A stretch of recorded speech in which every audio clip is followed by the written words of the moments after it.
Ich heiße Werner Mienhardt und ich bin Diplom-Mathematiker. Schön, dass du hier auf meinem Kanal gelandet bist.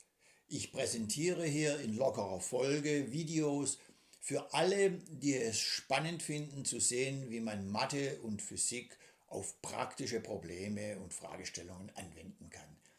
Ich komme dabei im Allgemeinen ohne Formeln und Rechnungen aus, sondern ich zeige, was ich mache am konkreten Beispiel. Wenn du irgendwelche mathematische, physikalische Fragestellungen hast, ist das für dich hier interessant, insbesondere wenn du Ingenieur oder Leiter einer Entwicklungsabteilung bist und gute Maschinen oder Produkte noch besser oder optimal machen willst.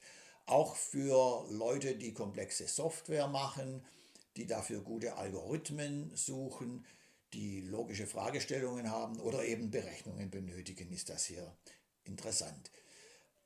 Viele haben keine Vorstellung davon, wie hilfreich und in welch extrem unterschiedlichen Situationen man Mathe und Physik gut anwenden kann.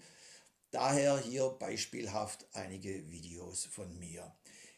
Ich bin der festen Überzeugung, dass das Potenzial, welches Mathe bietet, überhaupt nicht bekannt ist und im Allgemeinen völlig unterschätzt wird, und eben dem möchte ich hier in diesem Kanal entgegentreten und eben auch, weil ich begeisterter Mathematiker bin.